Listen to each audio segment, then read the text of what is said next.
عليكم ورحمة الله وبركاته.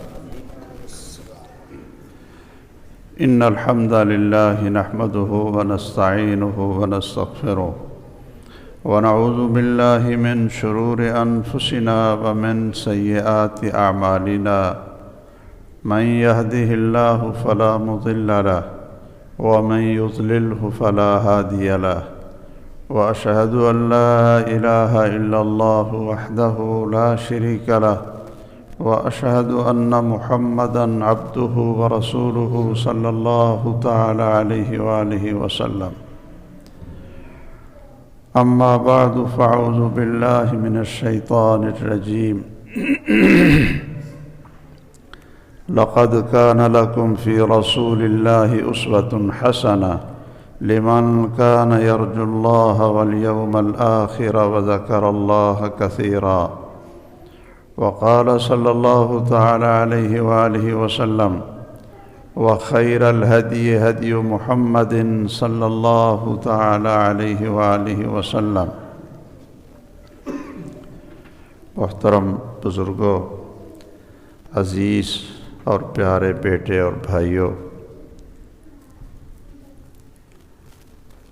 میں نے کوشش کی ہے کہ پچھلے جب سے یہاں درس کا سلسلہ شروع ہوا ہے تو اس میں اللہ ذوالجلال کی پہچان، اللہ تعالیٰ کی توحید اور رسول اللہ صلی اللہ تعالیٰ علیہ وسلم کی عظمت، ان کا احترام، ان کے ساتھ محبت اور اللہ تعالیٰ نے جو ان کو مقام اور مرتبہ عطا کیا ہے، سید الاولین والآخرین، رحمت للعالمین، خاتم النبیین، ان چیزوں کا ذکر کیا ہے.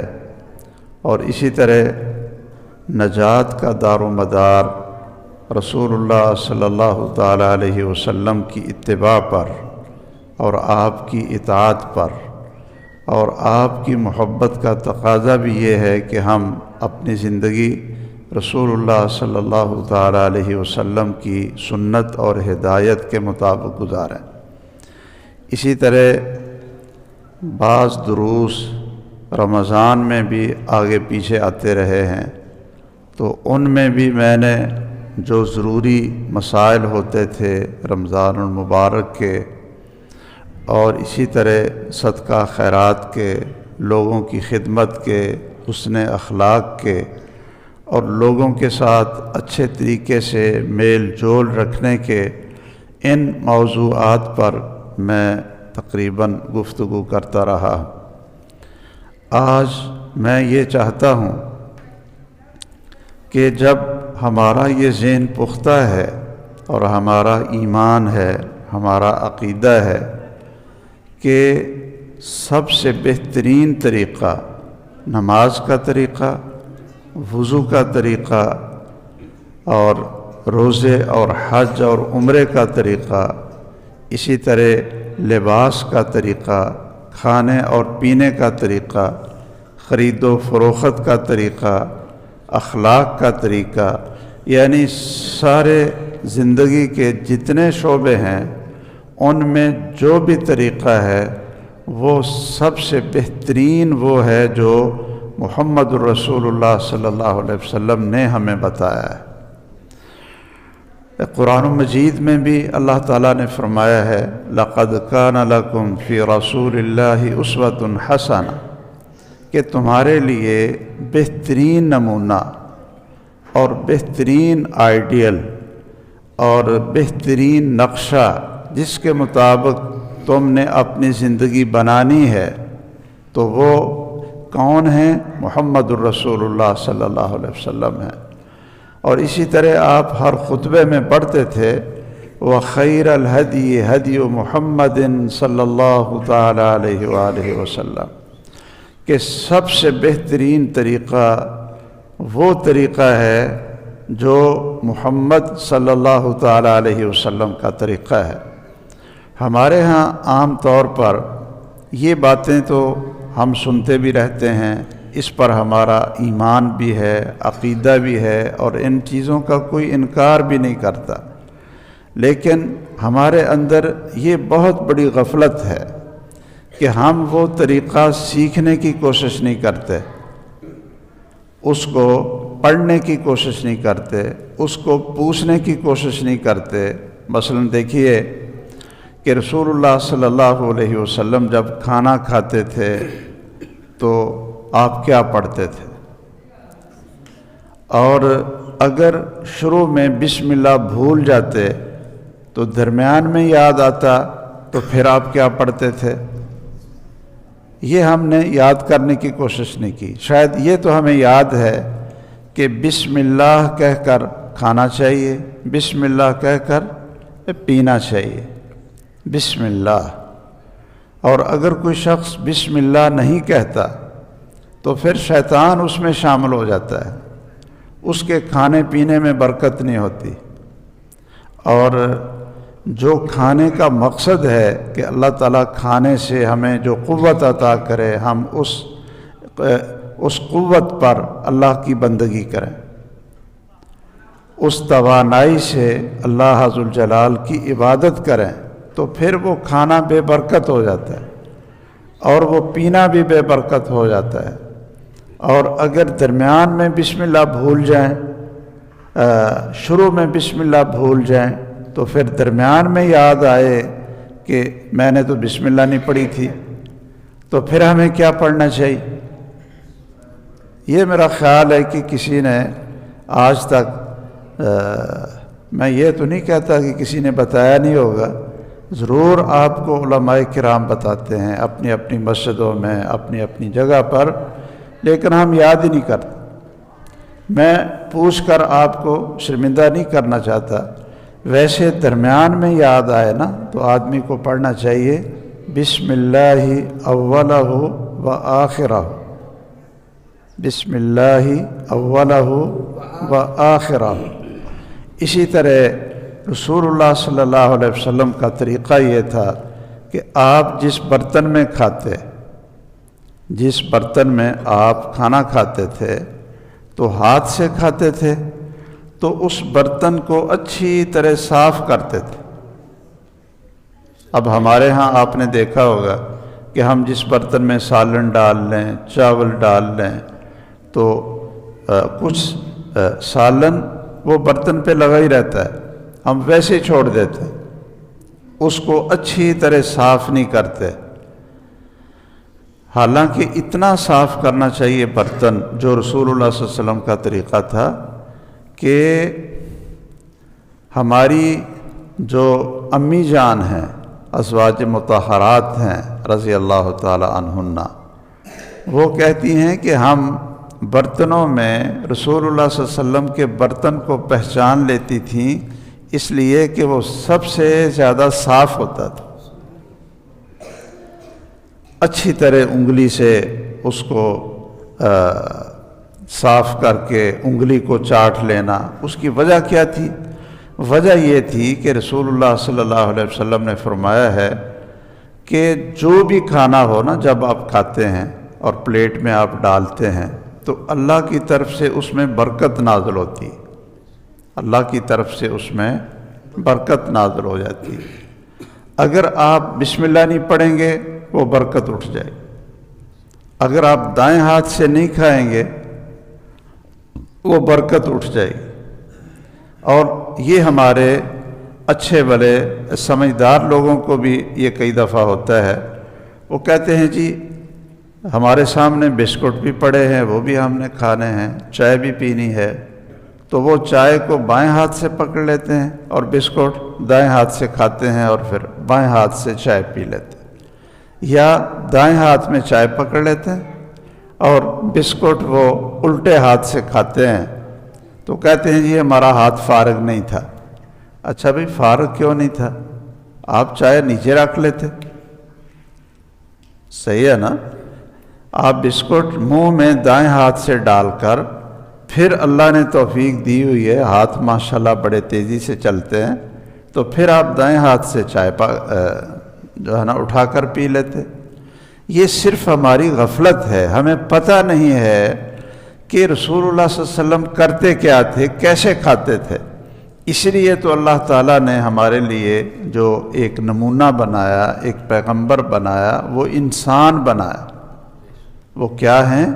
انسان ہیں، جو کھاتے تھے، پیتے تھے، سوتے تھے، اٹھتے تھے، جی، جن کی بیویاں تھیں اور جن کے بیٹے تھے، بیٹیاں تھیں، ان کے رشتہ دار تھے۔ تو یہ کس لیے اللہ تعالیٰ نے انسان کو ہمارے لیے پیغمبر بنایا؟ تاکہ جو ہماری ضروریات ہیں وہ ان کی ضروریات بھی تھیں، جو ہماری ضروریات ہیں وہ ان کی ضروریات بھی تھیں، تاکہ وہ ہمارے لیے نمونہ بنے۔ اگر اللہ تعالیٰ کسی فرشتے کو ہماری طرف رسول بنا دیتا، اللہ تعالیٰ فرشتے کو پیغمبر بنا کر بھیج دیتا، تو فرشتے تو کھاتے پیتے ہی نہیں، تو ہمیں کیسے پتہ چلتا کہ کھانا پینا کیسے؟ فرشتے تو سوتے ہی نہیں، وہ تو ہر وقت اللہ کا ذکر کرتے رہتے ہیں۔ اچھا، فرشتے تو شادی نہیں کرتے، تو ہمیں کیسے پتہ چلتا کہ بیوی کے حقوق کیا ہوتے ہیں، اور بچوں کی تربیت اور بچوں کے حقوق کیا ہوتے ہیں؟ ہم نے کن حسن اخلاق پر اپنی بیوی کے ساتھ ہم نے گزارا کرنا ہے۔ اگر اللہ تعالیٰ کسی فرشتے کو ہمارے لیے رسول بنا کر بھیج دیتا تو ہمیں کیسے پتہ چلتا کہ پڑوسی کے کیا حقوق ہوتے ہیں؟ اس لیے اللہ عز الجلال نے انسان کو ہمارے لیے پیغمبر بنا کر بھیجا تاکہ وہ ہمارے لیے نمونہ بنے۔ انہوں نے کاروبار بھی کیا۔ آپ سنتے رہتے ہیں نا کہ رسول اللہ صلی اللہ علیہ وسلم نے تجارت بھی کی ہے۔ نبوت سے پہلے آپ مزاربت پر سیدہ خدیجہ رضی اللہ تعالیٰ عنہ کا مال لے جاتے تھے اور شام سے سامان خریدتے اور مکہ میں لا کر بیچتے تھے، آپ کو فائدہ ہو جاتا تھا۔ اب کیا فرشتے بھی تجارت کرتے؟ اس لیے اس بات کو آپ یاد رکھیں کہ اللہ عز الجلال نے ایک انسان کو، ایک بشر کو اس لیے ہمارے لیے رسول بنایا اور نبی بنایا کہ ان کو وہ ساری ضروریات ہیں جو ایک ہمیں انسان کو ہیں۔ مثلا رسول اللہ صلی اللہ علیہ وسلم لباس بھی پہنتے تھے۔ آپ کو کپڑے پہننے کی ضرورت تھی، آپ لباس پہنتے تھے۔ اب فرشتوں کا لباس کیا ہے ہمیں پتہ ہی نہیں، اور جو رسول اللہ صلی اللہ علیہ وسلم لباس پہنتے تھے اس کا ہمیں پتہ ہے۔ احادیث کے اندر صحابہ کرام رضی اللہ تعالی عنہم نے اس کا ذکر کیا ہے کہ آپ کا لباس کیسا تھا، وہ ٹخروں سے اوپر رہتا تھا، آپ ریشم کا لباس نہیں پہنتے تھے، آپ سونے کی انگوٹھی نہیں پہنتے تھے، سونے کا زیور استعمال نہیں کرتے تھے۔ یعنی ہماری زندگی کا کوئی شعبہ ہو، کوئی شعبہ، وہ ہمارے لیے سب سے بہتر نمونہ اور اللہ کی عبادت بن جاتا ہے جب ہم رسول اللہ صلی اللہ تعالیٰ علیہ وسلم کے طریقے اور آپ کی سنت کو دیکھتے ہیں کہ آپ نے ایسے کیا ہے تو ہم بھی ایسے کریں گے، جو آپ نے نہیں کیا ہے، جس سے روک دیا ہے، تو ہم ویسے نہیں کریں گے۔ تو یہ تقاضا ہے رسول اللہ صلی اللہ علیہ وسلم کی محبت کا، آپ کی عظمت کا، آپ کے احترام کا، آپ کے رسول ہونے کا۔ مثلا دیکھیے کہ آپ جب اٹھتے تھے، رسول اللہ صلی اللہ علیہ وسلم سوتے تھے نا، اور پھر آپ اٹھتے تھے، تو آپ اٹھ کر کیا دعا پڑھتے تھے؟ ہم نے کبھی یہ سیکھی نہیں، اور شاید ہمارے 90% مسلمانوں کو یہ یاد ہی نہ ہو، حالانکہ چھوٹی سی دعا ہے، مختصر سی دعا ہے، اور ہمیں 40 سال 70 سال گزر جاتے ہیں تو ہم نے نہ تو خود پڑھا اور نہ اپنے عالم سے پوچھا اور نہ علماء نے ہمیں مسجدوں میں بتایا کہ بھائی جب تم اٹھتے ہو تو یہ دعا پڑھا کرو جو رسول اللہ صلی اللہ علیہ وسلم پڑھتے تھے۔ الحمدللہ الذی احیانا بعد ما اماتنا والیہ النشور۔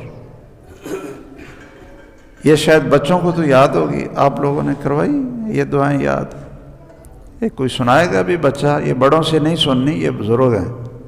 یہ کوئی بچہ سنائے کہ جب آپ سو کر اٹھتے ہیں، صبح اٹھتے ہیں تو آپ کیا دعا پڑھتے ہیں؟ یہ کدھر ہے انس؟ جی، یا کوئی اور جو سیانہ ہو بچہ؟ اس سیانے میرے خیال کل فیصل صاحب ہی۔ شاباش، ماشاءاللہ ماشاءاللہ۔ یہ لگتا ہے کہ قاری صاحب کچھ محنت کرتے ہیں، آپ کو کچھ سکھاتے ہیں۔ بہت اچھا، بارک اللہ فیک۔ اچھا، اسی طرح میں تو صرف یہ نا احساس ایک دلا رہا ہوں، ایک صرف احساس دلا رہا ہوں کہ سیکھنے کے بغیر کوئی چیز نہیں آتی۔ کیوں جی؟ آدمی سیکھتا ہے تو پھر وہ چیز آتی ہے۔ اگر کسی زمیندار کا بیٹا بھی ہو نا تو وہ ہل چلانا نہ سیکھے تو اس کو ہل چلانا نہیں آتا، ٹریکٹر چلانا نہ سیکھے تو اس کو نہیں آتا ٹریکٹر چلانا، موٹر سائیکل نہ سیکھے تو اس کو موٹر سائیکل چلانی نہیں آتی، اور اسی طرح سائیکل ہے وہ بھی چلانی نہیں آتی۔ یعنی ہر چیز سیکھنی پڑتی۔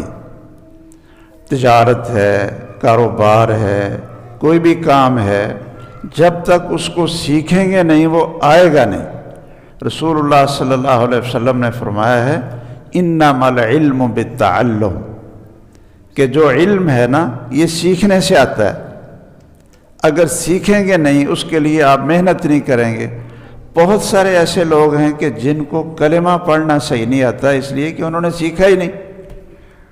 ان کو خاتم النبیین، خاتم النبیین یہ لفظ بولنے نہیں آتے، یہ صحیح لفظ بولنے نہیں آتے، اس لیے کہ انہوں نے پڑھا ہی نہیں۔ آپ یہ اخباروں میں یہ لطیفے سنتے رہتے ہیں کہ کئی دفعہ اسمبلی کا اجلاس ہوتا ہے نا، تو وہ کہتے ہیں جی آج قاری صاحب نہیں آئے جس سے تلاوت کروانی تھی، تو آج کوئی اور کوئی صورت پڑھ دے۔ تو اچھے بڑے وزیر داخلہ، وزیر قانون، گورنر، بڑے بڑے عہدوں والے، تو ان سے کہتے ہیں کہ چلو آپ سورۃ اخلاص پڑھ دو، تو ان کو سورۃ اخلاص نہیں آتی۔ کیوں جی؟ یہ اخباروں میں پڑھا نا آپ نے کہ کئی ہمارے ایسے وزیر تھے کہ ان سے کہا کہ سورۃ اخلاص کی تلاوت کر دو تاکہ اسمبلی کی کارروائی شروع ہو۔ جب وہ کرنے لگے تو ان کو سورۃ اخلاص ہی نہیں آئی۔ اب آپ مجھے بتائیں کہ کوئی مسلمان ایسا ہے جو نماز پڑھتا ہو اور اس کو سورۃ اخلاص نہ آتی ہو؟ یہ ہمارے حکمران ہیں، یہ ہمارے ماشاءاللہ اسمبلی کے ارکان ہیں۔ چلو ان کو ہم نے کیا کہنا ہے؟ ہمارا اپنا حال کیا ہے؟ ہمارا اپنا حال بھی یہی ہے۔ تو سیکھنے سے کوئی چیز آتی ہے، ماں کے پیٹ سے پیدا ہوا کوئی بھی سیکھا سکھایا نہیں ہوتا۔ محمد الرسول اللہ صلی اللہ تعالیٰ علیہ وسلم کو اللہ تعالیٰ نے کتنا شان دیا، کتنا شان دیا، لیکن ان کو بھی اللہ نے جبرائیل علیہ السلام کو بھیج کر ان کو سکھایا کہ وضو ایسے کرنا ہے، نماز ایسے پڑھنی ہے، دین ایسے ہے، حج ایسے کرنا ہے۔ سارے طریقے رسول اللہ صلی اللہ علیہ وسلم کو بھی کس نے سکھائے؟ اللہ نے سکھائے۔ اور اللہ ذوالجلال نے کس کے ذریعے سکھائے؟ جبرائیل امین علیہ السلام کے ذریعے سکھائے۔ اس لیے اللہ تعالیٰ نے ایک جگہ پر قرآن مجید میں فرمایا ہے وَكَذَلِكَ أَوْحَيْنَا إِلَيْكَ رُوحًا مِّنْ أَمْرِنَا مَا كُنْتَ تَدْرِي مَا الْكِتَابُ وَلَا الْإِيمَانُ، کہ اے پیغمبر ہم نے تمہاری طرف قرآن نازل کیا جو روح تھا۔ روح کو یعنی قرآن مجید کو روح کہا۔ روح اس لیے کہا کہ جس طرح جسمانی زندگی روح کے بغیر مردہ ہوتی ہے، یہ جو جسم ہے اس سے روح نکل جائے تو یہ مردہ ہو جاتا ہے۔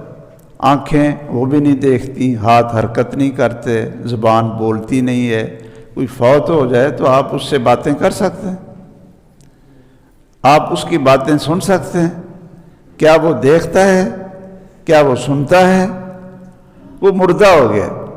تو روح کے بغیر جس طرح جسم مردہ ہوتا ہے، اس طرح قرآن اللہ کی طرف سے روح ہے، اس کے بغیر انسان کا ایمان مردہ رہتا ہے، اس کو پتہ نہیں چلتا ایمان کیا ہے، اسلام کیا ہے، اور ایک ایمان والی زندگی کیا ہے، اس کو قرآن کے بغیر پتہ نہیں چلتا۔ اس لیے قرآن کو روح کہا ہے۔ تو اللہ تعالیٰ فرماتے ہیں کہ ہم نے آپ کی طرف قرآن کو روح بنا کر اتارا۔ ما کنت تدری مل کتاب ولا الایمان، آپ کو قرآن سے پہلے، وحی سے پہلے، جبرائیل علیہ السلام کے آنے سے پہلے آپ کو پتہ ہی نہیں تھا کہ کتاب کیا ہے، قرآن کیا ہے اور ایمان کیا ہے۔ یہ تو جبرائیل علیہ السلام نے آ کر آپ کو سکھایا۔ اور بہت سی جگہوں پہ اللہ تعالیٰ فرماتے ہیں وَعَلَّمَكَ مَا لَمْ تَكُنْ تَعْلَمْ، کہ اے پیغمبر اللہ کا تیرے اوپر فضل ہے کہ جو تو چیزیں نہیں جانتا تھا وہ اللہ نے تمہیں سکھائیں۔ اس آیت کا کیا ترجمہ ہے؟ وَعَلَّمَكَ مَا لَمْ تَكُنْ تَعْلَمْ، اللہ نے تمہیں سکھایا، تجھے سکھایا جو تو نہیں جانتا تھا۔ تو جب عظیم پیغمبر، اس کائنات کی سب سے خوبصورت انسان اور سب سے ذہین انسان، ان کو بھی جبرائیل کے سکھانے کے بغیر نہ قرآن کا پتہ چلا اور نہ ہی وضو کا، نماز کا اور بھی دین کے طریقوں کا جبرائیل علیہ السلام نے آ کر سکھایا آپ کو۔ شاید آپ نے سنا ہوگا علماء سے کہ جب 5 نمازیں فرض ہوئی نا، 5 نمازیں جب فرض ہوئیں معراج کی رات، تو اب 5 نمازیں تو اللہ نے کہا کہ رات اور دن میں 5 نمازیں فرض ہیں، اب ان کے اوقات کیا ہیں اور وہ نماز پڑھنی کیسے ہے؟ 1 رکوع ہے 1 رکعت میں، 2 سجدے ہیں 1 رکعت میں، یا 1 رکعت میں یعنی 2 رکوع ہیں، کیسے پڑھنی ہے، تشہد میں کیا پڑھنا ہے، سجدے میں کیا پڑھنا ہے، رکوع میں کیا پڑھنا ہے۔ یہ تو اللہ نے یہ کہہ دیا کہ آپ کے اوپر 5 نمازیں فرض ہیں۔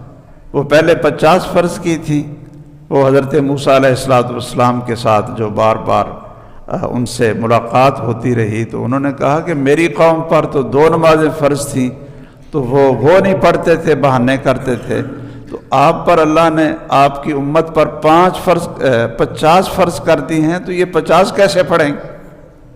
پھر رسول اللہ صلی اللہ علیہ وسلم مہربان تھے، شفیق تھے، تو اللہ تعالیٰ سے بار بار کہا، آخر 5 نمازیں فرض ہو گئی، 5 نمازیں فرض ہو گئیں، اور اللہ ذوالجلال نے کہا بس ما یبدل القول لدی، کہ اب یہ 5 ہی فرض رہیں گی، اس سے کم یا اوپر نہیں ہو سکتی۔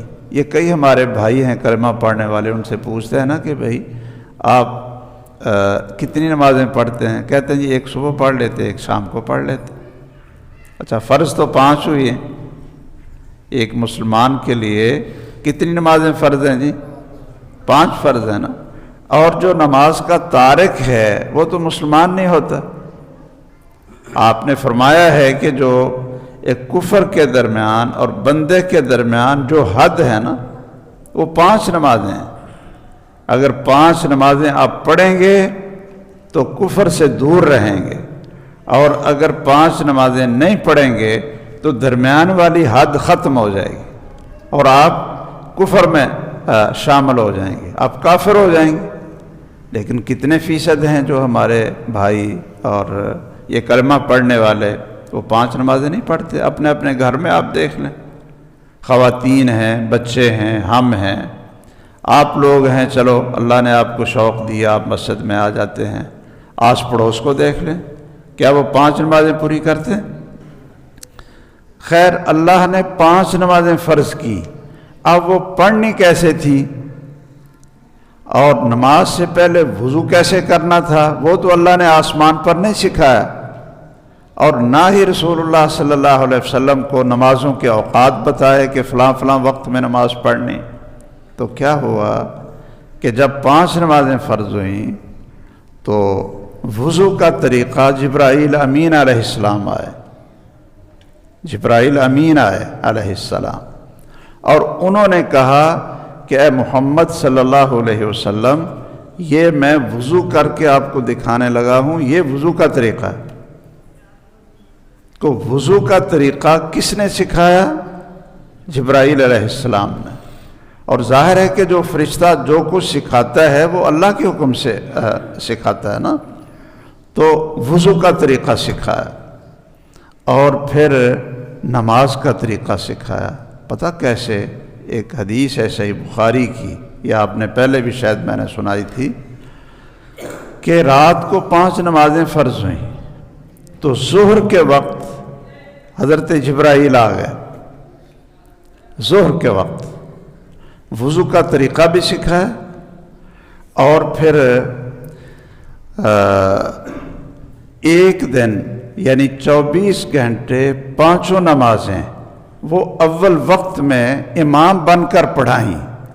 جبرائیل علیہ السلام امام بن گئے، رسول اللہ صلی اللہ علیہ وسلم کو پیچھے کھڑا کر لیا اور کہا کہ جس طرح میں نماز پڑھتا جاؤں یہ سیکھتے جائیں، اس طرح نماز پڑھنی۔ پہلے 5 نمازیں پہلے دن اول وقت میں پڑھا دیں، اور دوسرے دن 5 نمازیں آخر وقت میں پڑھا دیں۔ تو وقت بھی بتا دیا، وقت بھی بتا دیا کہ ہر نماز کا وقت یہاں سے شروع ہوتا ہے اور یہاں جا کر ختم ہو جاتا ہے۔ مثلاً آپ کو بھی یاد ہونا چاہیے کہ مثلاً فجر کی نماز، اس کا وقت کب شروع ہوتا ہے؟ جب فجر طلوع ہوتی ہے، روشنی اس طرف سے پھوٹتی ہے تو فجر کی نماز کا وقت ہوتا ہے اور اذانیں شروع ہو جاتی ہیں۔ اور یہ فجر کی نماز کا وقت کب ختم ہوتا ہے؟ کیوں جی بزرگوں بتائیے؟ ہاں جی، ہاں، طلوع آفتاب، جب سورج نکلتا ہے نا تو فجر کی نماز کا وقت ختم ہو۔ اسی طرح ظہر کی نماز کا وقت وہ کب شروع ہوتا ہے؟ جب سورج ڈھل جائے، لدلوک الشمس، سورج ڈھل جائے، سورج کا سایہ شروع ہو جائے، دیوار کا سایہ۔ اور کہاں تک یہ کب ختم ہوتا ہے؟ جب ہر چیز کا سایہ اس کے برابر ہو جائے، ایک مثل اسے کہتے ہیں، اس کے برابر ہو جائے۔ اور مغرب کا وقت کب شروع ہوتا ہے؟ جب سورج غروب ہو۔ اور کب ختم ہوتا ہے؟ جب غروب ہونے کے بعد جو ادھر غروب ہوتا ہے، غروب ہونے کے بعد جو سرخی ہوتی ہے نا، غروب ہونے کے بعد جو سرخی ہوتی ہے، جب یہ سرخی ختم ہو جائے تو پھر مغرب کا وقت ختم ہو گیا اور عشاء کا وقت شروع ہو گیا۔ تو یہ 2 دن جبرائیل علیہ السلام نے آ کر آپ کو وضو بھی سکھایا اور نماز کا طریقہ بھی سکھایا کہ نماز اس طرح پڑھنی ہے۔ اب اگر کوئی ہم میں سے اس طرح کرے کہ چلو جی سجدہ کرنا اچھی بات ہے نا، عبادت ہے اللہ ذوالجلال کی، تو ہم کہیں کہ چلو 1 رکعت میں ہم 2 سجدے کرتے ہیں، ٹھیک ہے نا جی، تو ہم 3 سجدے کر لیتے ہیں، اللہ تعالیٰ زیادہ راضی ہو جائے گا، تو کیا نماز ہو جائے گی؟ نہیں۔ اس لیے کہ جو جبرائیل علیہ السلام نے آپ کو نماز سکھائی یہ اس کے خلاف ہے، ہم نے اس طرح اس کو پڑھا ہی نہیں۔ اسی طرح تشہد میں چلے جائیں تو ہم کیا پڑھیں گے؟ التحیات للہ والصلوات والطیبات۔ اور اگر کوئی اپنے ذہن سے سوچتا ہے کہ التحیات تو قرآن مجید کی آیات نہیں ہیں، یہ قرآن میں نہیں ہے، اور اسی طرح درود شریف بھی اللہم صلی علی محمد وعلی آل محمد یہ بھی قرآن مجید میں نہیں ہے، تو ہم تشہد میں قرآن پڑھتے ہیں، سورۃ اخلاص پڑھ لیتے ہیں، تو پھر سلام پھیر دیں گے، تو کیا نماز ہو جائے گی؟ نماز نہیں ہوگی۔ تو میں یہ چاہتا ہوں کہ آج میں تھوڑے سے وقت میں انشاءاللہ آپ کو یہ وضو کا طریقہ بتلاؤں کہ وضو کیسے کیا جاتا ہے۔ ہم نے وضو کو سیکھا نہیں، ہم نے دیکھ دیکھ کر ہی صرف وضو شروع کیا ہے، دیکھ کر ہی کہ بھئی ایسے کرتے ہیں، دوسرا اس طرح کرتا ہے، اور ہم نے ویسے ہی وضو کرنا شروع کر دیا۔ اب رسول اللہ صلی اللہ علیہ وسلم کیسے وضو کرتے تھے، آپ نماز کیسے پڑھتے تھے، آپ ہاتھ کیسے اٹھاتے تھے، آپ ہاتھ کہاں باندھتے تھے، آپ رکوع کیسے کرتے تھے، رکوع کے اندر پڑھتے کیا تھے، سجدے میں کیا پڑھتے تھے، اور تشہد میں کیا پڑھتے تھے، جب تک یہ سیکھیں گے نہیں، بغیر سیکھے کے آتا نہیں۔ تو چلیے میں عملاً یہ چاہتا ہوں کہ آج میں آپ کو رسول اللہ صلی اللہ علیہ وسلم کی سنت کے مطابق اور صحابہ کرام کے بیان کے مطابق جو انہوں نے رسول اللہ صلی اللہ علیہ وسلم سے طریقہ سیکھا، تو وہ میں آپ کے سامنے صحابہ کرام نے جو بیان کیا وہ آپ کے سامنے رکھتا ہوں۔ شاید ہم لوگ یہ سمجھتے ہیں کہ جی یہ تو چھوٹی چھوٹی چیزیں ہیں، کیوں جی وضو کرنا ہر ایک کو آتا ہے، نماز پڑھنے کا طریقہ ہر ایک کو آتا ہے۔ یہ ہماری غلط فہمی ہے، سیکھنے کے بغیر کوئی چیز ہی نہیں آتی، سیکھنے کے بغیر کچھ نہیں آتا ہے۔ اور رسول اللہ صلی اللہ علیہ وسلم نے صحابہ سے کہا کہ میں وضو کرتا ہوں اور تم مجھے دیکھو، تم مجھے دیکھو، اور جس طرح میں وضو کروں پھر تم اس طرح وضو کرو گے تو 2 رکعت نماز پڑھو گے تو اللہ ذوالجلال تمہیں جنت میں داخل کر دے۔ اب دیکھیے نا، اگر ہم کہیں جی جیسے وضو کر لیں، کچھ ایک آدمی ایسا تھا کہ جس نے وضو کیا تو اس کے پاؤں کا ایک حصہ جو صرف ناخن کے برابر تھا، مثل الظفر، ناخن کے برابر ایک جگہ خشک رہ گئی، یعنی باقی اس نے سارا وضو کیا لیکن ناخن کے بغیر ناخن کے برابر ایک جگہ خشک رہ گئی، تو رسول اللہ صلی اللہ علیہ وسلم نے اس کو نماز پڑھتے ہوئے دیکھ لیا۔ تو آپ نے جب اس نے سلام پھیرا تو آپ نے اس کو بلایا، آپ نے فرمایا کہ دوبارہ وضو بھی کرو اور دوبارہ نماز بھی پڑھو، اس لیے کہ جس کا وضو صحیح نہیں اس کی نماز صحیح نہیں۔ آپ کے ساتھ سفر میں کچھ لوگوں نے جلدی جلدی وضو کیا تو ایڑیوں کی یہ جو جگہ ہے نا پیچھے والی، یہ ذرا نیچے رہتی ہے نا جگہ، یعنی چھپی ہوئی ہے، نظر بھی نہیں آتی آدمی کو جب تک اچھی طرح پیچھے کر کے دیکھے نا۔ تو بعض صحابہ نے جلدی جلدی وضو کیا اور ان کی پیچھے والی ایڑیوں کی جگہ یہ خشک رہ گئی۔ رسول اللہ صلی اللہ علیہ وسلم نے جب دیکھا بعض صحابہ کو کہ ان کی ایڑیوں کی جگہ خشک رہ گئی تو آپ نے کیا فرمایا؟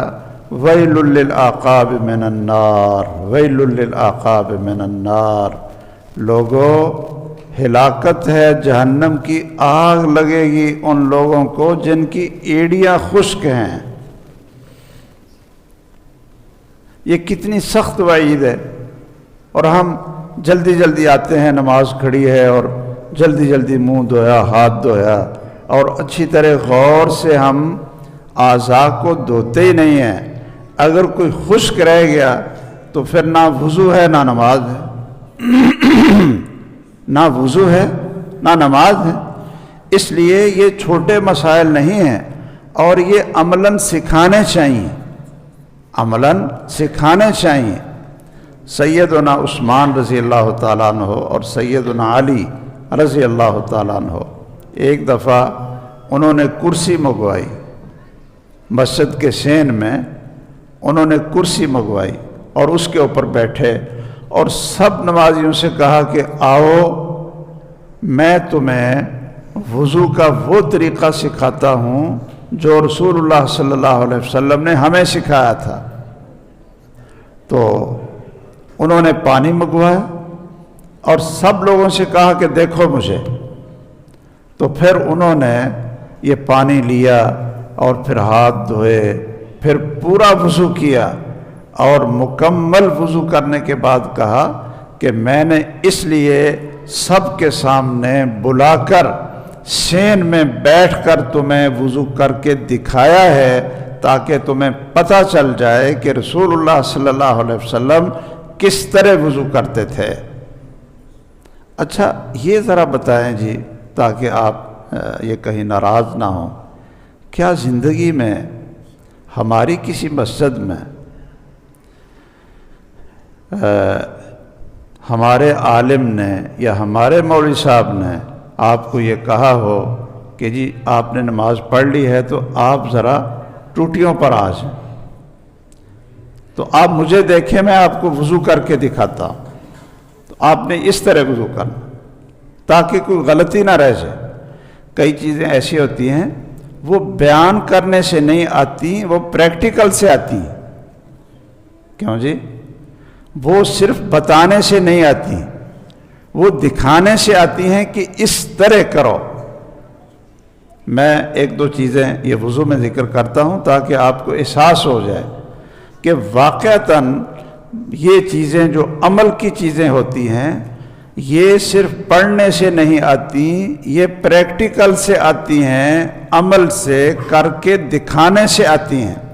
اچھا آپ اگر یہ حضرات جانتے ہیں کہ جو ڈاکٹر بنتا ہے نا، ڈاکٹر بنتا ہے وہ 5 سال اس کو پڑھنا پڑتا ہے، MBBS ڈاکٹر ہوتا ہے نا، تو وہ 5 سال پڑھتا ہے۔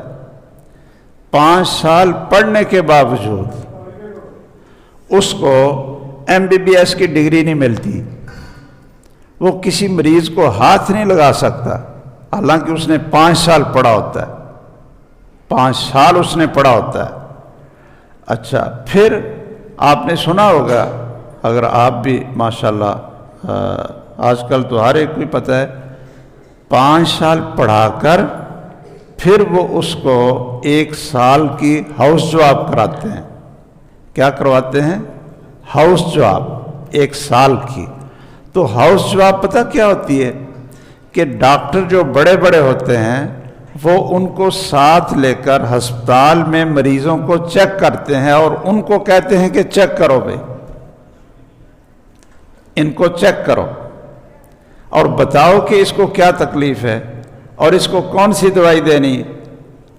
یہ بڑے بڑے پروفیسر یہ اپنی نگرانی میں ایک پورا سال لگواتے ہیں، ایک پورا سال لگواتے ہیں، اور اتنی سخت ڈیوٹی ہوتی ہے ڈاکٹر کی جب وہ ہاؤس جاب کرتے ہیں نا جی۔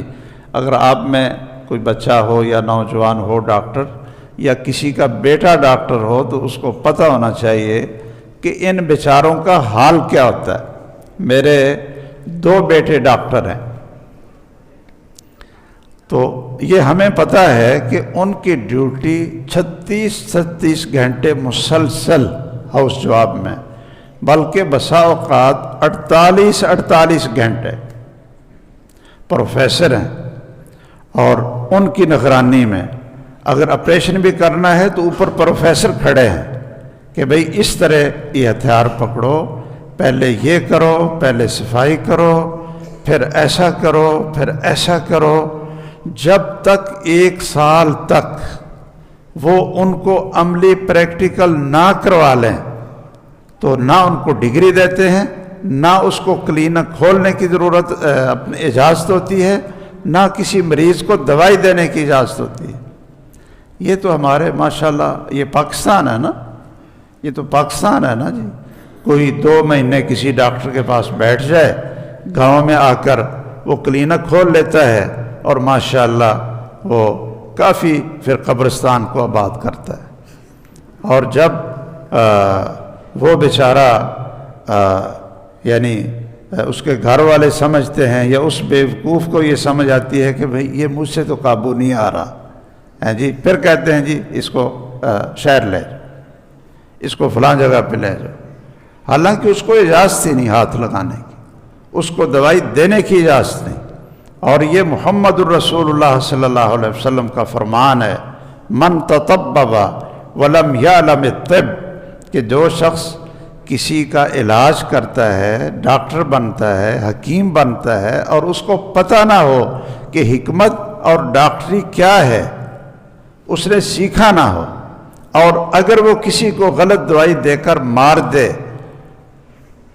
غلط دوائی دے کر وہ اس کو مار دے، تو پھر ایسے ہی نہیں کہ یہ جی ڈاکٹر ہے جی، یہ کمپاؤنڈر ہے، اب اس کی جان چھوٹ جائے گی۔ رسول اللہ صلی اللہ علیہ وسلم نے فرمایا فَهُوَ قَوَدْ، پھر اس سے قصاص لیا جائے گا کہ تو ڈاکٹر اور حکیم نہیں تھا، تو نے یہ ہاتھ کیوں ڈالا، اور تیری یہ غلط دوائی کی وجہ سے وہ بندہ مر گیا، اب یہ تجھ سے قصاص لیا جائے گا، اب تجھ کو قتل کیا جائے گا، اس لیے کہ تو نے اس کو قتل کیا۔ تو یہ دیہاتوں میں تو ماشاءاللہ، یا ہمارے پاکستان میں تو جعلی ڈگریاں بھی چلتی ہیں، میں نے وہاں یورپ میں جا کر دیکھا ہے، تو اب بھی میرا ارادہ ہے انشاءاللہ اس مہینے میں جانے کا۔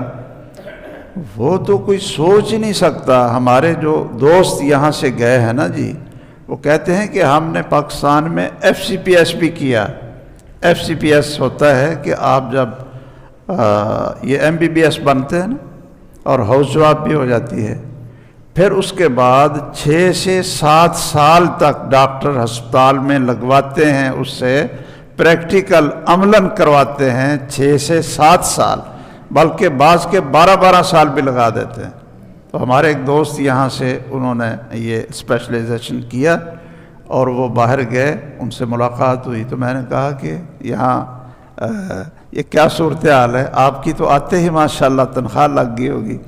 کہتے ہیں افسر صاحب انہوں نے تو ہمیں ہاتھ نہیں لگانے دیا مریض کو، وہ نا یہ دل کے اسپیشلسٹ ہیں، کہتے ہیں انہوں نے ہمیں ہاتھ نہیں لگانے دیا جب تک 4 سال تک، وہ کہتے تھے کہ پاکستان کی ڈگری کا کیا، جب تک 4 سال تک ان ڈاکٹروں نے مجھے اپنی نگرانی میں آپریشن نہیں کروائے تو مجھے اجازت نہیں دی مریض کو ہاتھ لگانے کی۔ میں یہ عرض کر رہا تھا کہ پڑھنے اور سننے سے طریقہ نہیں آتا، بلکہ پریکٹیکل کرنے سے آتا ہے۔ اس لیے رسول اللہ صلی اللہ علیہ وسلم بھی، سیدنا عثمان غنی بھی، سیدنا علی رضی اللہ تعالی عنہم اجمعین، یہ سب لوگوں کے سامنے بیٹھتے، پانی منگواتے، اور پھر وہ بسم اللہ سے شروع کر کے ہاتھوں کو دھوتے، اور پھر وہ کلی کرتے، پھر ناک میں پانی چڑھاتے، پھر چہرہ دھوتے، اور پورا وضو کر کے پھر انہوں نے فرمایا کہ من توضأ نحو وضوء ھذا، کہ جس نے اس طرح وضو کیا جس طرح میں نے وضو کیا ہے، رسول اللہ صلی اللہ علیہ وسلم نے فرمایا غفر لہ ما تقدم من ذنبہ، اللہ ذوالجلال تو اس طرح وضو کرنے سے ہی اس کے پہلے گناہوں کو معاف کر دیتے ہیں۔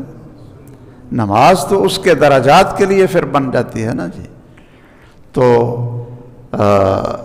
جب ہم وضو کریں، ویسے چاہیے تو یہ کہ ہم سارے ادھر جائیں ٹوٹی میں اور وہاں وضو کریں اور آپ کو سکھائیں کہ وضو کیسے کیا جاتا ہے، لیکن چلو یہ اب دوبارہ آیا تو انشاءاللہ پھر یہ کوشش کروں گا کہ آپ کو وہاں لے جاؤں، اور اگر آپ تیار ہو جائیں گے تو پھر انشاءاللہ یہ بچوں کو تو کم از کم سکھائیں، اور اپنے جو پکے نمازی ہیں نا جی، یہ جو آپ سے ناراض نہیں ہوں گے، کچھ تو شاید نئے آتے ہیں، وہ کہتے ہیں یہ مولوی صاحب نے ہمیں کس چکر میں ڈال دیا، ہمیں وضو کا بھی نہیں پتہ ہے، ہمیں اس کا بھی نہیں پتہ ہے جی، ہم کوئی بچے ہیں، ہم کوئی کاکے ہیں۔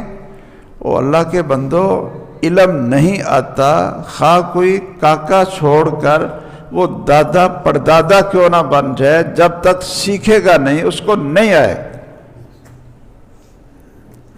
وضو کے لیے وضو آپ نے کرنا ہے تو وضو کرنے سے پہلے آپ نیت کر لیں، نیت، انما الاعمال بالنیات، صحیح ہے نا، انما الاعمال بالنیات۔ اچھا چلو، وضو کے کتنے فرض ہیں کہ اگر ان کو ادا نہ کرے تو وضو نہیں ہوتا. کیا بزرگ ہے جی؟ اچھا 4 ہیں. یہ کس نے کہا 4 ہیں؟ آپ نے کہا؟ اچھا ماشاء اللہ، ٹھیک ہے.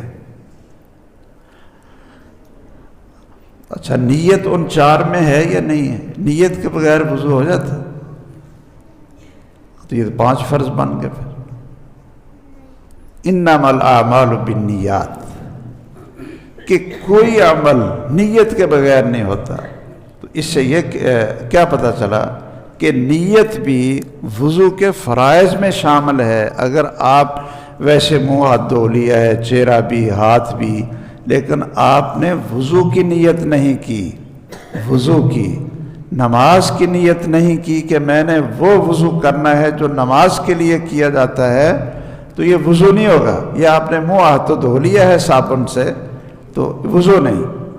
نیت کریں کہ میں وضو کرنا ہے اپنے دل کے اندر، کہ میں وضو کرنے لگا. نیت. اور پھر اگر اللہ توفیق دے دے تو آپ مسواک کر لیں، برش کر لیں. اللہ تعالیٰ سے آپ نے ہم کلام ہونا ہے نماز میں، تو منہ صاف ہونا چاہیے. صحیح ہے نا؟ اللہ سے باتیں کرنی آپ نے، اللہ کے سامنے آپ نے کھڑے ہونا ہے، اور اس زبان سے آپ نے قرآن پڑھنا ہے، درود پڑھنا ہے، اللہ کا ذکر کرنا ہے، نماز پڑھنی ہے آپ نے. تو مسواک کر لیں تو بہت افضل ہے، بہتر ہے. لیکن یہ فرض نہیں ہے، سنت ہے کہ آپ مسواک کریں. اچھا جی، اب ایسا کریں کہ بسم اللہ آپ کہیں. وضو شروع کرنے سے پہلے کیا کہیں گے؟ بسم اللہ. یعنی نیت، مسواک، اور پھر بسم اللہ. بسم اللہ کے بغیر بھی وضو نہیں ہوتا. یہ بھی فرض ہے. یہ بھی کیا ہے؟ فرض ہے. رسول اللہ صلی اللہ علیہ وسلم نے فرمایا ہے کہ جو شخص اللہ کا نام نہیں لیتا، بسم اللہ نہیں کہتا، اس کا وضو ہی نہیں. لا وضوء لمن لم یذکر اسم اللہ. تو بسم اللہ کہیں اور پھر آپ ٹوٹی کھولیں. یہ میں ذرا یہ سکھانے لگا ہوں آپ کو کہ آپ نے پانی استعمال کیسے کرنا ہے. یہ نہیں ہے کہ آ کر پہلے پوری ٹوٹی کھول دی اور پھر مسواک کرنی شروع کر دی، وہ پانی ضائع ہو رہا ہے. صحیح ہے نا؟ اور پھر نیت آپ کریں اور پھر مسواک شروع کر دیں، پھر آپ بسم اللہ پڑھیں اور ٹوٹی سے پانی وہ جا رہا ہے. آپ نے اتنا پانی استعمال کرنا ہے جتنی وضو کے لیے ضرورت ہے. اگر اس سے زائد پانی استعمال کریں گے تو اس کا حساب ہوگا. اس کا حساب ہوگا، پوچھا جائے گا ایک ایک پانی کے قطرے کے بارے میں کہ یہ آپ نے ضائع کیوں کیا تھا، یہ تو اللہ کی نعمت تھی. سیدنا سعد بن ابی وقاص رضی اللہ تعالیٰ عنہ ایک دفعہ یہ چشمہ اور پانی چل رہا تھا تو وہ بیٹھ کر نا وضو کر رہے تھے اور وہ زیادہ پانی استعمال کر رہے تھے. حالانکہ وہ ایک نالی چل رہی ہے پانی کی، تو وہ زیادہ سے زیادہ پانی لے کر نا وضو کر رہے ہیں. تو رسول اللہ صلی اللہ علیہ وسلم نے کہا سعد ما ھذا الاسراف، کہ یہ فضول خرچی کیا کر رہے ہو. تو انہوں نے کہا جی کیا نہر پر بھی بیٹھے ہوں تو پھر بھی فضول خرچی ہے؟ آپ نے فرمایا ہاں. وَإِن كُنْتَ عَلَى نَهْرٍ جَارٍ، اگر پانی چل رہا ہے آپ اس کے اوپر بھی بیٹھے ہیں تو وضو کے لیے صرف اتنا پانی استعمال کریں جتنی ضرورت ہے. تو آپ نیت کریں گے، مسواک کریں گے، بسم اللہ کہہ کر پھر آپ ٹوٹی کھولیں. ٹوٹی کھولیں اور ٹوٹی کو کھول کر یہ ہتھیلی یہ آپ پانی سے بھر لیں اور ٹوٹی کو بند کر دیں اور یہ اس کے اوپر ڈال کر ایک دفعہ دھو لیا. ٹھیک ہے؟ پھر ٹوٹی کھول لیں اور یہ چلو بھر لیں، یہ چلو بھر لیں۔ آپ نے کبھی لوٹے سے وضو کیا؟ کیوں جی؟ یعنی گھروں میں تو لوٹے سے وضو کرتے ہوں گے، لوٹے سے۔ اب لوٹے سے وضو کرنا ہو تو کیسے کرتے جب یہ ٹوٹیاں نہیں تھیں؟ اس میں ایسے ہی کرتے تھے نا کہ لوٹے سے جو ہے نا ہاتھ میں پانی ڈالتے تھے، پھر لوٹے کو رکھ لیتے تھے، پھر اس کو ایسے ڈال کر دھو لیتے، پھر لوٹے سے پانی یا گڑوی سے پانی ڈالتے اور یہ چلو بھر کر پھر رکھ دیتے، پھر ایسا کرتے، اور پھر اسی طرح 3 دفعہ اپنے ہاتھ کو آپ دھو لیتے تھے۔ اس میں پانی ضائع نہیں ہوتا تھا۔ اب ماشاءاللہ آپ کے گھروں میں بھی ٹوٹیاں ہیں، آپ اس کو فل کھول دیتے ہیں اور نیچے کر کے وہ 3 دفعہ، وہ تو ایک ہی دفعہ سارے کا سارا آپ دھو رہے ہیں، 3 دفعہ کیسے ہوگا؟ 3 دفعہ تو پھر ہی ہوگا نا کہ آپ چلو بھریں اور اس ہاتھ پر ڈالیں، 1 دفعہ ہو گیا، پھر چلو بھریں، پھر بائیں ہاتھ پر ڈال کر اس کو ملیں، 2 دفعہ ہو گیا، تیسری دفعہ پھر ایک چلو پانی لے کر آپ دوسرے ہاتھ پر ڈال کر اس کو مل لیں، تو یہ 3 دفعہ وضو ہو گیا۔ تو اب اس میں آپ بار بار پانی لیں اور ٹوٹی کو بند کر دیں، بار بار پانی لیں، ٹوٹی کو بند کر دیں۔ اچھا جی، اب آپ نے کرنی ہے کلی کرنی، اسی طرح کریں کہ آپ نے چلو میں پانی لی ہے تو ٹوٹی بند کریں اور وہ پانی آپ منہ میں ڈال لیں، اور پھر ایک ہوتا ہے کہ منہ میں ڈال کر اس کو نکال دیں، ایسے نہیں بلکہ منہ میں ڈال کر اس کو حرکت دیں، اس کو کیا کریں؟ ہلائیں، تاکہ دانتوں کے درمیان میں جو ذرات اور وہ چیزیں یعنی پھنسی ہوئی ہوتی ہیں وہ نکل جائیں، وہ نکل جائیں۔ کلی کا معنی ہے تحریک الماء، تحریک الماء فی الفم، کہ پانی منہ میں ڈال کر اس کو جس طرح یعنی حرکت دیں اس کو۔ اچھا، پھر آپ نے ناک میں پانی لگانا ہے یا چڑھانا ہے؟ یعنی 3 دفعہ کلی کر لی نا، یہ کون کہہ رہا ہے چڑھانا ہے جی؟ اچھا، آپ ڈرتے کیوں ہیں بھائی؟ بتائیں، ہم سیکھ رہے ہیں، سارے ایک جیسے ہیں، اگر کسی کی غلطی ہوگی تو نکل آئے گی۔ یہاں کون سے کو نمبر لگ رہے ہیں کہ آپ فیل ہو جائیں گے اور میٹرک میں آپ کو اچھے نمبر نہیں ملیں گے۔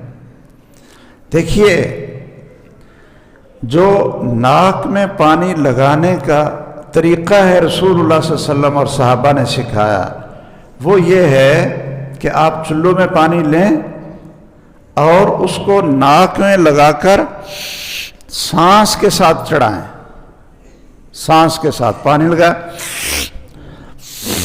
سانس سے اوپر چڑھائیں۔ اگر آپ اس طرح اپنا ناک میں پانی لگائیں گے نا،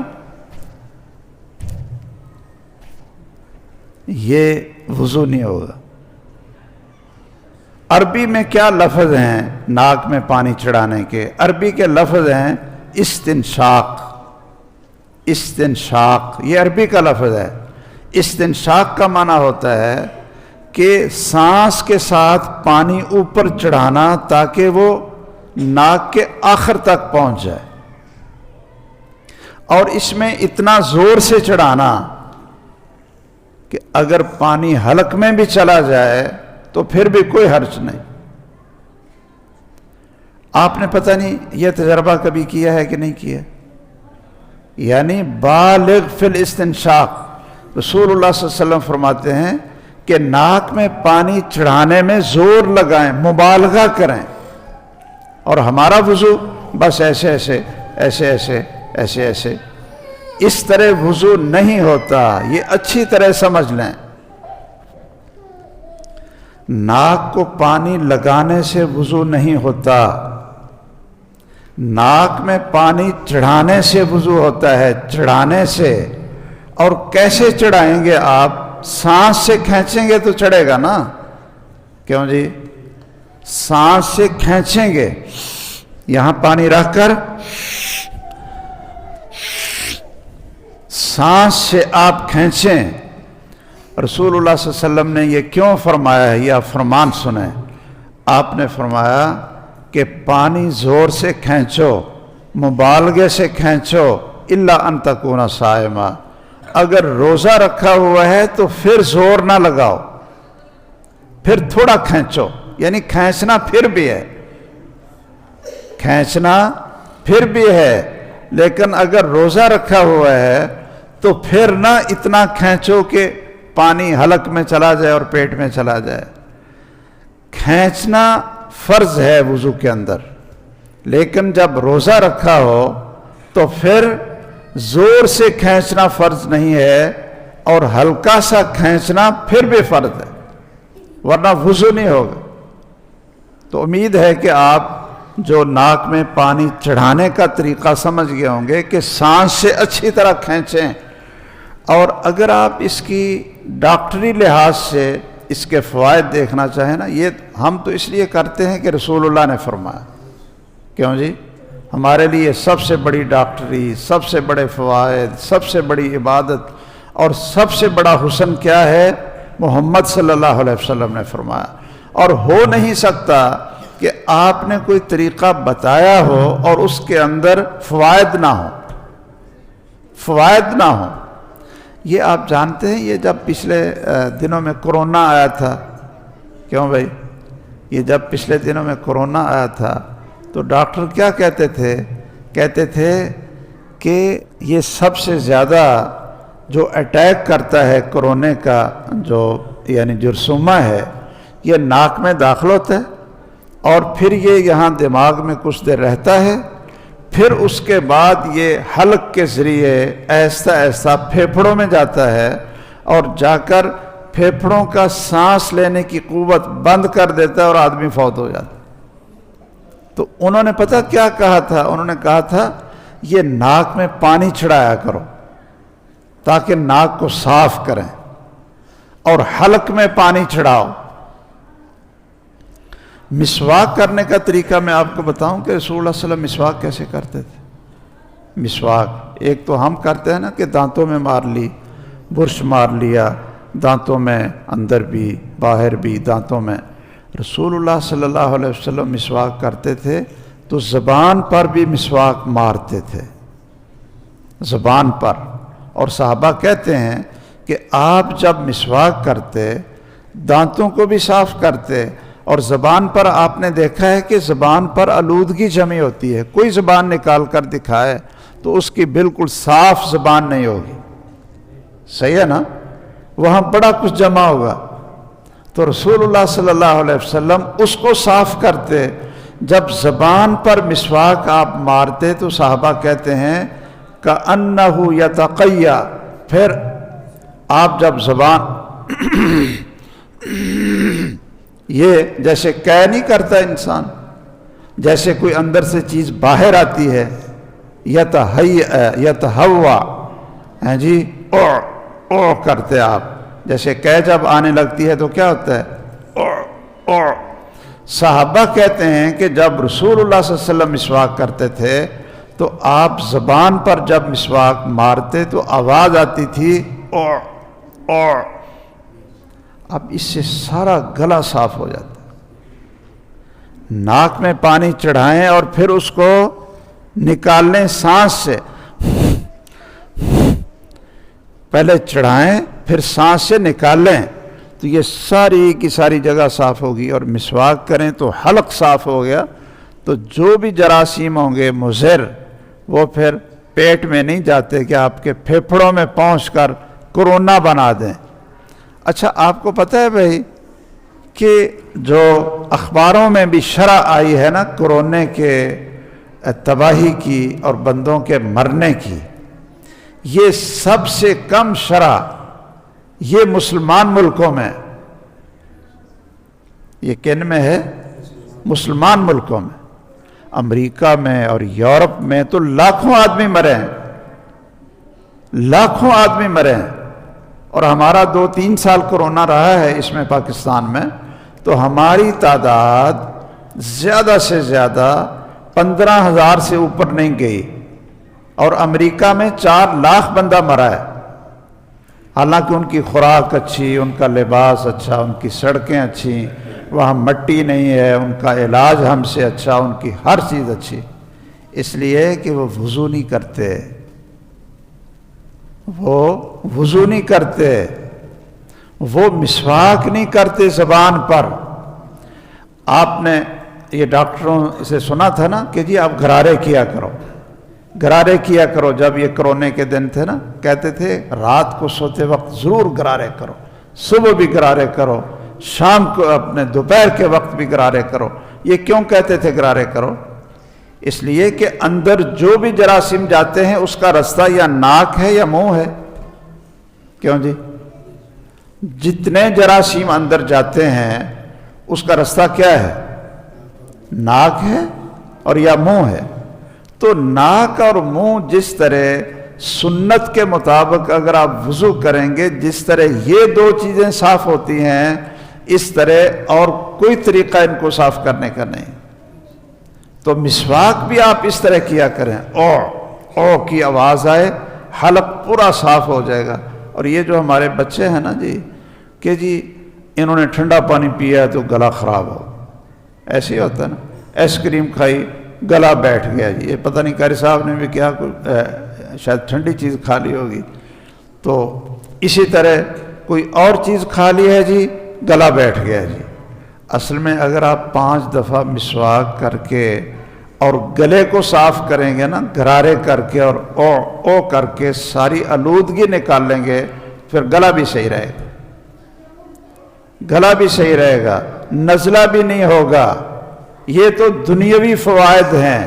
ویسے میں طریقہ بتا رہا تھا آپ کو کہ استنشاق، ناک میں پانی ڈالنا، یہ ناک کو لگانا نہیں بلکہ چڑھانا ہے، سانس کے ساتھ چڑھانا ہے، اور پھر سانس سے اس کو نکالنا ہے تاکہ یہ ساری جگہ صاف ہو جائے، صاف ہو جائے۔ تو اس کے بعد پھر آپ نے چہرہ دھونا ہے۔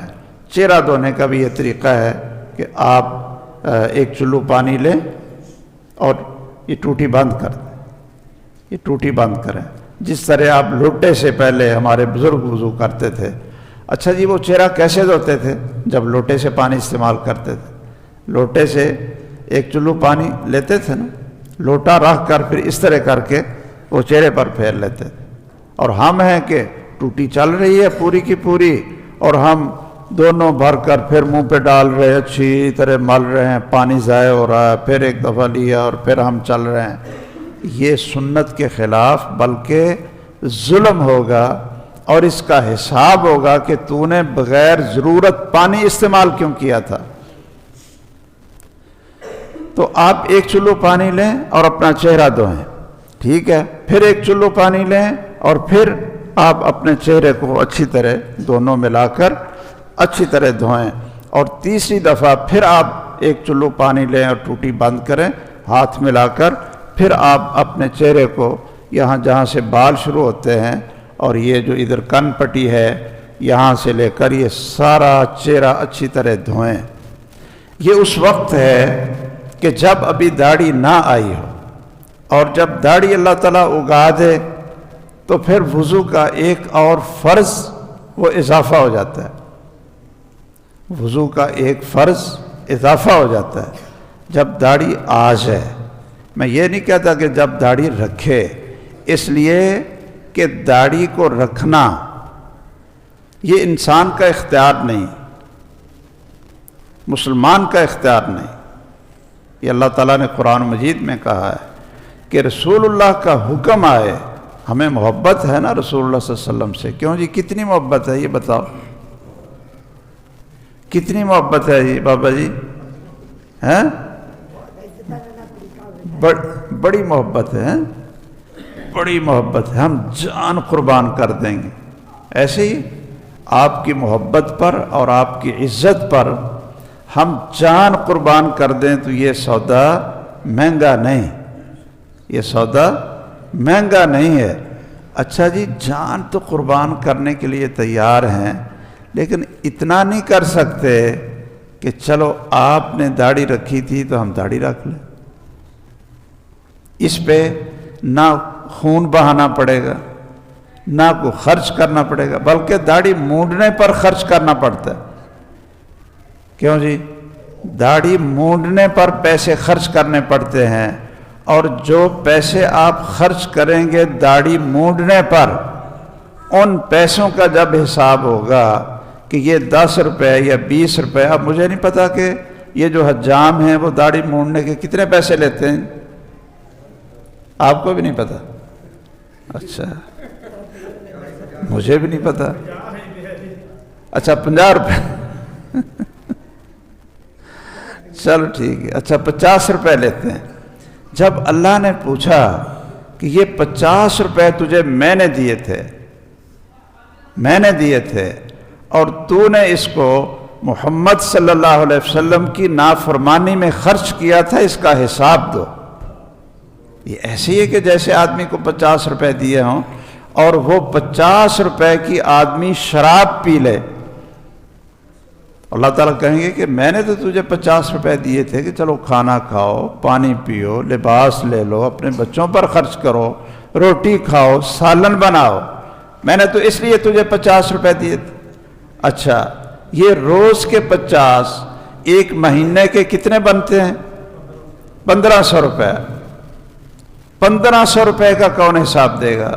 اور اگر اس کی زندگی 50 سال ہے، اس نے 50 سال تک اس نے داڑھی مونڈی، 50 سال تک، تو کتنے پیسے بنے؟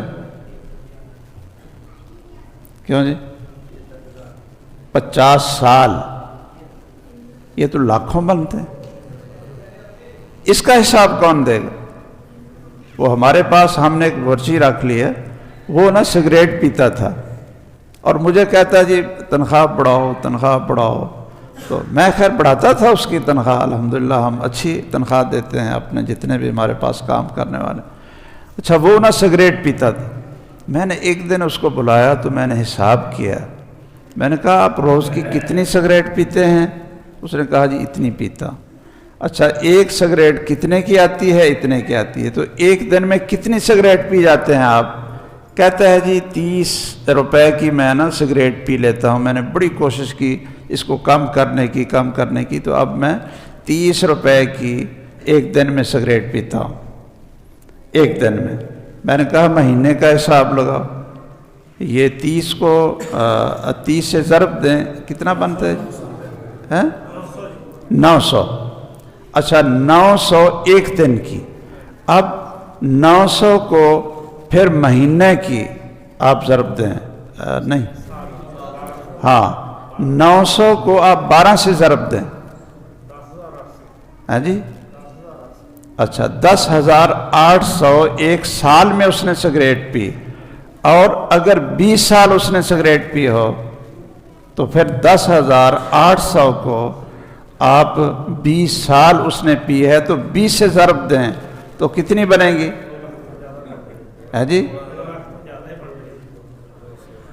کیا ہم مسلمان ہیں؟ ہم نے ذرہ ذرہ کا حساب دینا ہے۔ من یعمل مثقال ذرۃ، کیوں جی؟ یہ کوئی ہے قرآن مجید کی آیت؟ من یعمل مثقال ذرۃ، ایک ذرے کے برابر۔ ذرہ کیا ہوتا ہے کہ باہر سے سورج آئے نا اندر، تو وہ آپ اڑتے ہوئے ریت کے یا مٹی کے ذرات دیکھتے ہیں، ویسے نظر نہیں آتے، ویسے نظر نہیں آتے۔ اتنا بھی اگر کسی نے نیکی کی ہے تو اللہ تعالیٰ وہ بھی آپ کے سامنے رکھ دے گا، اور اگر کسی نے ایک ذرے کے برابر اس نے برائی کی ہے، شرن یرا، اللہ کہتے ہیں یہ وہ ہے، اور اس شخص نے لاکھوں روپے، ہزاروں روپے خرچ کیے ہیں اللہ کی نافرمانی پر، اور حرام چیز استعمال کر کے، سگریٹ یہ حرام ہے، یہ جسم کے لیے، پھیپھڑوں کے لیے، دل کی بیماریوں کے لیے یہ سب سے بڑا سبب ہے۔ یہ ایسے ہے کہ جیسے آپ زہر کھا رہے ہیں، جیسے آپ یہ سگریٹ کی ڈبیا کے اوپر کیا لکھا ہوتا ہے؟ ہاں جی، مضر صحت ہے، وہ ڈبیا کے اوپر لکھا ہوتا ہے کہ مضر صحت ہے، کینسر کا سبب ہے، تو آپ اور یا ہم کتنے ظالم ہیں، کتنے ناشکرے ہیں کہ اللہ نے ہمیں یہ صحت اور جسم بطور امانت دیا اور ہم زہر کھا کر اس کو بیمار کر رہے ہیں، اس کو برباد کر رہے ہیں، اس کو کینسر کروا رہے ہیں۔ جس کو دل کی تکلیف ہوتی ہے تو ڈاکٹر اس کو سگریٹ سے روکتے ہیں کہ نہیں روکتے بھائی؟ آپ بھی اپنے بزرگوں کو جس کا بائی پاس ہو آپ کہتے ہیں بابا جی نہ ہی پیو، کہتے ہیں نہیں میرا تو کھانا ہی ہضم نہیں ہوتا۔ وہ شیطان اندر داخل ہو جاتا ہے، وہ گڑبڑ کرتا ہے، وہ کہتا ہے بابا کہ جی میں تو جب تک نا حکا نہ پیوں، سگریٹ نہ پیوں تو میری تو ہوا ہی نہیں خارج ہوتی، میرا تو کھانا ہی ہضم نہیں ہوتا۔ یہ سب شیطانی چالیں ہیں، یہ زہر ہے جس کو آپ استعمال کر رہے ہیں۔ تو خیر میں یہ عرض کر رہا تھا کہ جب تک داڑھی نہ آئے تو پھر تو صرف 3 دفعہ چہرے کو دھونا ہے، اور جب داڑھی اللہ تعالیٰ اگا دے، داڑھی آ جائے تو پھر 1 چلو پانی لے کر نیچے ڈال کر نا، یہاں نیچے ڈال کر پھر خلال کرنا ہے۔ اس طرح کر لیں آپ، اور ٹوٹی بند ہی رہے، یہ نہیں آپ خلال کرتے رہیں اور پانی ضائع ہوتا رہے۔ اچھا جی، پھر آپ نے دایاں ہاتھ دھونا ہے، دایاں بازو، پھر آپ 1 چلو پانی لیں اور ٹوٹی بند کریں، اور اس طرح کر کے وہ سارا اس ہاتھ کو دھو لیں۔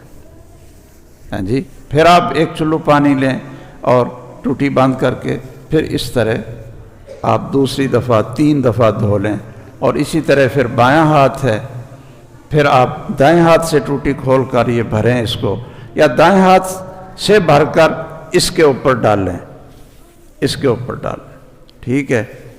تو یہ اچھی طرح اس کو بھی 3 دفعہ دھوئیں، اور پھر آپ ٹوٹی کھول کر اپنا ہاتھ میں پانی ڈال کر ٹوٹی کو بند کریں، اور پھر یہ دونوں ہاتھوں کو گیلا کر کے تو مسح کریں۔ مسح یہاں سے شروع کرنا آپ نے، یہاں سے، اور سارے سر کا کرتے کرتے آخر تک لے جانا ہے، گدی تک آخر تک لے جانا ہے، اور پھر یہاں سے واپس لانا ہے، اور جہاں سے شروع کیا تھا وہاں چھوڑنا ہے۔ بدأ حدیث میں ہے بدأ بمقدم رأسه حتى ذهب بهما إلى قفاه ثم ردهما حتى رجع إلى المكان الذي بدأ منه، کہ آپ نے دونوں ہاتھوں کو گیلا کیا اور سر کے شروع سے آپ نے ابتدا کی اور گدی تک لے گئے، گدی تک، اور پھر یہاں سے واپس لا کر وہاں چھوڑا جہاں سے شروع کیا تھا، اور پھر یہ دونوں انگلیاں یہ آپ نے کان کے اندر ڈالنی ہے، یہ کان کے اندر، اور اس کے جتنے پردے ہیں وہ آپ نے صاف کرنے ہیں اس انگلی سے، اور یہ جو انگوٹھا ہے یہ آپ نے کان کے پیچھے والے پورے حصے سے پھیر کر یہاں تک لانا ہے۔ یہ کان کا مسح ہو گیا، یہ کان کا مسح ہو گیا، اور پھر آپ نے پاؤں کو دھونا ہے،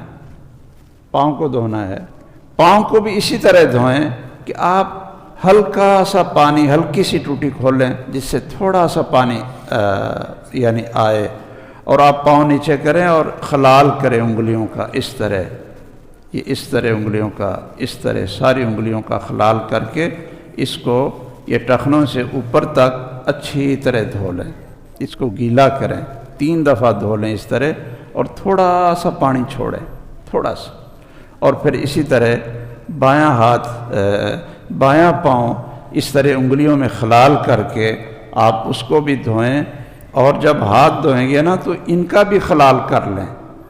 اگر انگوٹھی پہنی ہو تو کیا کریں، اس کو ہلائیں تاکہ اس کے نیچے وہ پانی آ جائے، تو پھر آپ آخر میں یہ دعا پڑھیں گے اشہد ان لا الہ الا اللہ وحدہ لا شریک لہ واشہد ان محمدا عبدہ ورسولہ۔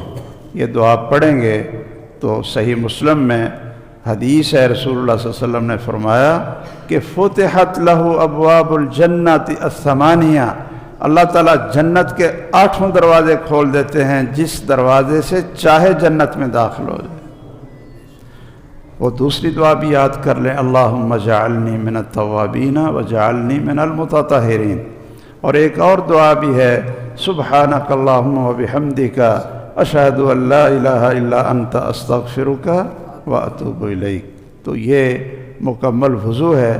اور یہاں صرف میں اتنا بتا دوں کہ مسح میں شروع سے لے کر آخر تک تو ہم نے جانا ہے، اس طرح آخر سے پھر ہم نے شروع میں آنا ہے۔ اور یہ جو طریقہ ہے نا بعد میں گردن پر الٹے ہاتھ پھیرنے کا، یہ رسول اللہ صلی اللہ علیہ وسلم کی کسی حدیث میں ثابت نہیں۔ یہ جو بعد میں ہم اس طرح کر لیتے ہیں نا، اس طرح، یہ رسول اللہ صلی اللہ علیہ وسلم سے کسی صحیح حدیث میں ثابت نہیں ہے۔ تو اللہ تعالیٰ مجھے بھی توفیق دے، آپ کو بھی توفیق دے۔ میری آپ سے گزارش ہے کہ عملاً اس کو پریکٹیکل کر کے اس کو سیکھیں۔ سیکھے بغیر کوئی چیز نہیں آتی۔ میری محترم قاری صاحب سے اور بھی جو یہاں کوئی اگر اس گاؤں سے باہر سے کچھ مجھے نظر آتا ہے علماء تشریف لائے ہیں یا قراء، ان سے بھی میری گزارش ہے کہ اس کام کو چھوٹا نہ سمجھیں۔ جو کام رسول اللہ صلی اللہ علیہ وسلم نے صحابہ کو سکھایا ہو، خود عملاً کر کے دکھایا ہو، اور پھر خلفائے راشدین نے کر کے سین میں بیٹھ کر پانی منگوا کر کیا ہو، تو اس کو چھوٹا نہ سمجھا کریں۔ یہ نماز کی بنیاد ہے اور نماز دین کی بنیاد ہے۔ اللہ تعالی ہم سب کو عمل کی توفیق دے، آمین۔ وآخر دعوانا ان الحمدللہ رب العالمین۔ سارے بھائی کھانا کھا کے جائیں، باہر کھانا تیار۔ زیادہ لے لیا ہے، کسی کو سوال کرنا ہے تو وہ کر سکتا ہے۔ ٹائم میں نے آپ سے زیادہ لیا، اس کی معذرت۔ اور کوئی سوال اگر کسی کے ذہن میں ہے تو آپ کر سکتے ہیں سوال، وضو کے بارے میں اور طہارت کے بارے میں۔ ایک لمبے چوڑے دن نہیں ہے۔ اچھا، انہوں نے کہا ہے جی غسل جنابت کا طریقہ، یہ آگے والے درس میں بتاؤں گا۔ وطروں کی دعا کب مانگنی چاہیے، یہ میں انشاءاللہ نماز پوری سکھاؤں گا انشاءاللہ آپ حضرات کو کھڑے ہو کر، کہ نماز کیسے پڑھنی ہے، دعائیں کون سی پڑھنی ہے، اور قنوت وطر وہ کب پڑھنی ہے انشاءاللہ۔ ویسے قنوت وطر یہ رکوع سے پہلے ہوتی ہے، قنوت وطر یہ رکوع سے پہلے ہوتی ہے۔ جو صحیح طریقہ ہے حدیث میں، یہ رکوع سے پہلے آپ نے قنوت وطر پڑھنی ہے۔ تو باقی چیزیں انشاءاللہ عملاً آئیں گی اور وہ میں سکھاؤں گا۔ وضو کے بارے میں کوئی سوال ہے تو آپ کر لیں۔